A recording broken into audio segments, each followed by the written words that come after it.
এই রাজ্যে সব থেকে বড় অপরাধ কি জানেন তো? বিজেপি করা। আপনি যদি বিজেপি করেন, বিজেপির একজন সক্রিয় কর্মী বা সমর্থক হন, তাহলে তৃণমূলের নেতারা আপনাকে যে কোনো সময়, যে কোনো মুহূর্তে, যে কোনো জায়গাতে নৃশংসভাবে পিটিয়ে পিটিয়ে খুন করতে পারে, হত্যা করতে পারে। পুলিশ প্রশাসন, বিচার ব্যবস্থা কেউ আপনাকে বাঁচাতে পারবে না।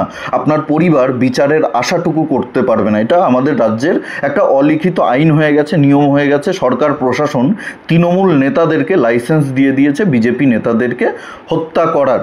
গতকালকে নদিয়ার নবদ্বীপের 6 নম্বর ওয়ার্ডের বিজেপি কর্মী, বিজেপির সক্রিয় কর্মী সঞ্জয় ভৌমিককে তৃণমূলের কিছু নেতারা বাড়িতে ঢুকে নৃশংসভাবে পিটিয়ে পিটিয়ে হত্যা করেছে।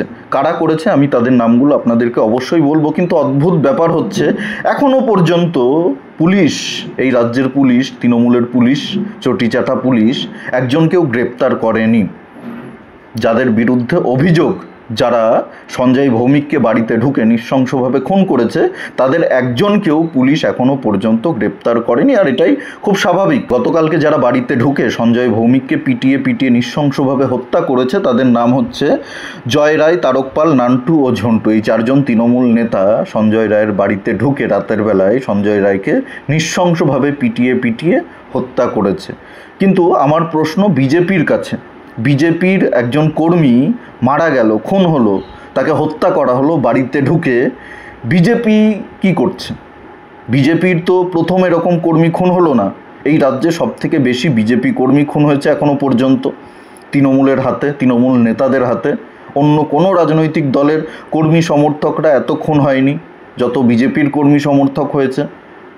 2021-এর বিধানসভা নির্বাচনের পরেও বহু বিজেপি কর্মীকে এইভাবে পিটিয়ে পিটিয়ে হত্যা করা হয়েছে। আর যারা করছে তারা খুব ভালো করে জানে যে আমাদের কেউ একটা চুলও ছিঁড়তে পারবে না, না সিবিআই আমাদের একটা চুল ছিঁড়তে পারবে, না পুলিশ আমাদের কিছু করতে পারবে। আমাদের উপরে মমতা বন্দ্যোপাধ্যায়ের হাত রয়েছে মাথার উপরে, কেউ আমাদের কিচ্ছু করতে পারবে না।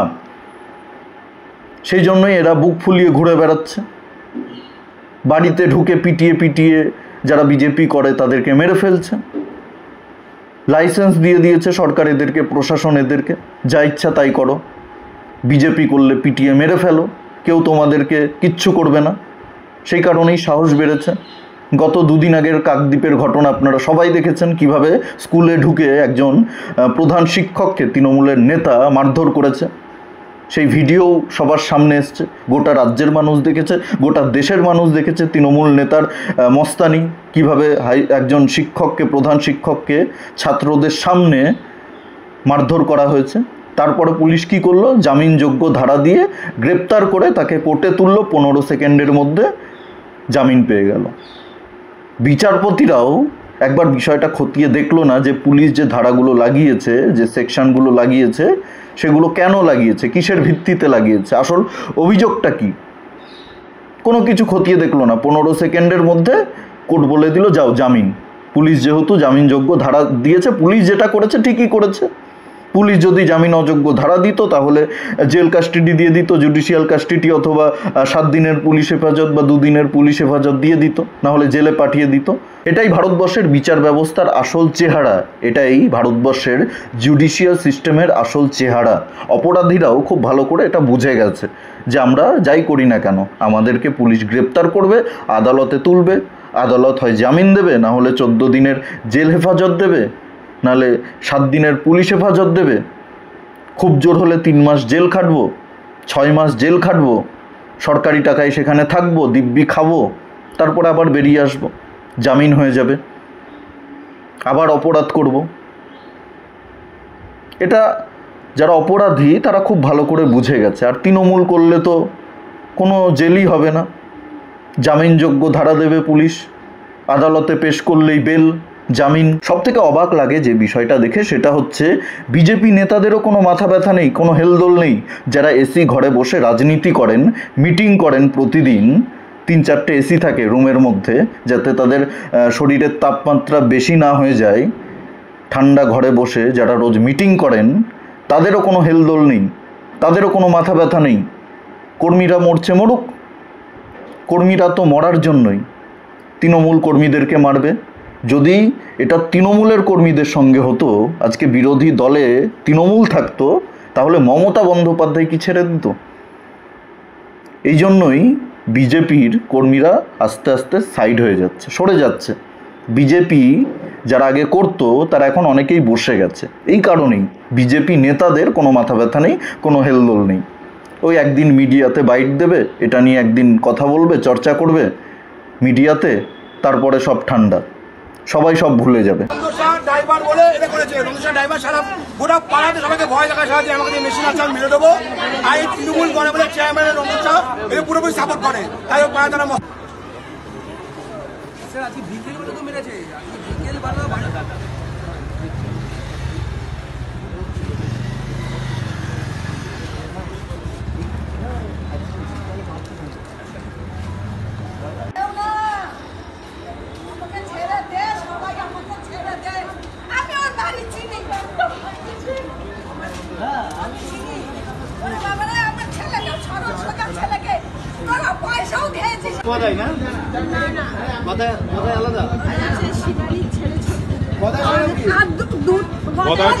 মরে গেছে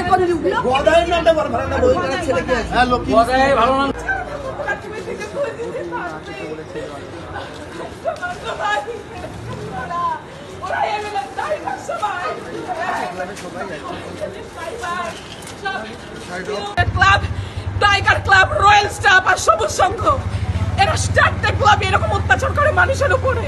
কেউ বাড়ি ঘর করলে তাকে টাকা দিতে হবে, নাহলে তাকে বাড়িতে বাস করতে দেয় না। থ্রেট করে থ্রেট কালচার চলে। আমার মেয়ে ঘর করেছে, ঘরের ভিত পর্যন্ত ভেঙে দিয়েছে, করার হয়ে গেছে, তারপরে ভেঙে দিয়েছে। টাইগার ক্লাব থেকে ওরা ভয় পায় না। আমার বাবার সামনে আমার মাথা তুলবা না, আমার ভাই তখন দিয়ে মাথাছে, ধাক্কা মেরে আমার ফেলে দিয়ে আমার মাথা আমার ভাই ওরা মদ খেয়েছে, ওরা মদ খেয়ে এইরকম পাড়ায় সব জায়গায় টর্চার করে।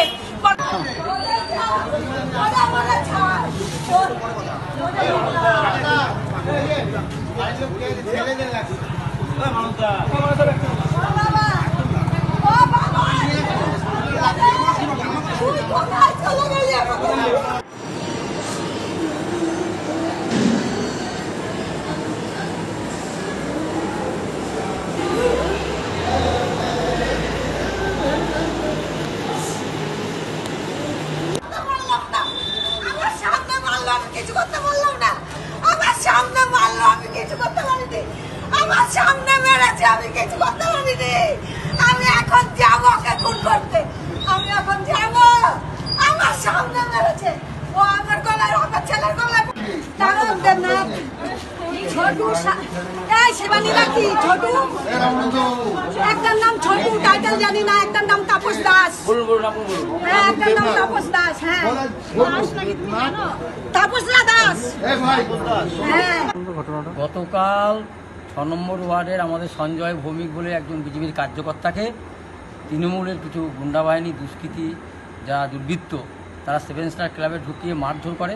এরা তৃণমূল আশ্রিত এবং প্রস্তুত, এরা মারধর করে। সেখান থেকে ছেলেটি কোনো রকমে পালিয়ে এসে বাইরে ঢুকলে আবার তারা দলবল নিয়ে বাড়িতে এসে ঢুকে বাড়ি থেকে বের করে তাকে পিটিয়ে হত্যা করা হয় এবং তাকে যখন হসপিটালে আসে ডাক্তাররা মৃত্যু করে। কারা করেছে এগুলো? এরা তৃণমূলের গুন্ডা বাহিনী। কী কারণে করতে পারে? এরা উদ্দেশ্য যে বিজেপি করলে তাকে মারবো, মারধর করবো, এই উদ্দেশ্যে। এখন আপনারা কি চাইছেন? এখন আমরা চাইছি আসামিদেরকে অবিলম্বে ধরতে হবে এবং তাদেরকে উপযুক্ত সাজা দিতে হবে। আপনার নাম? আমার নাম শশধর নন্দী, আমি নবদ্বীপ বিধানসভার কনভেনার, ভারতীয় জনতা পার্টি। এই রাজনৈতিক হিংসা খুনোখুনি থেকে কবে যে পশ্চিমবঙ্গ মুক্তি পাবে, নিস্তার পাবে, সেটা একমাত্র ঈশ্বরই জানে। সবই ঈশ্বরের হাতে। আমরা তো শুধু প্রতিবাদ করতে পারি, কথা বলতে পারি, সেটাই আমরা করছি। বাকিটা ঈশ্বরের হাতে, জনগণের হাতে। জনগণ চাইলে ঠিকই পরিবর্তন হবে, এই রাজনৈতিক হিংসার কালচার বন্ধ হবে। এই বিষয়ে আপনাদের কি মতামত অবশ্যই কমেন্টে জানাতে ভুলবেন না। আর জাগরণ বাংলা ইউটিউব চ্যানেলে নতুন হলে আমাদের চ্যানেলটি অবশ্যই সাবস্ক্রাইব করে পাশে থাকুন, পাশের বেল আইকনটি প্রেস করে দিন। আমাদের প্রতিটি ভিডিওর নোটিফিকেশান আপনাদের কাছে সবার আগে পৌঁছে যাবে। সবাই খুব ভালো থাকুন, সুস্থ থাকুন, আশেপাশে সবার খেয়াল রাখুন। জয় হিন্দ, বন্দে মাতরম, ভারত মাতা কি জয়।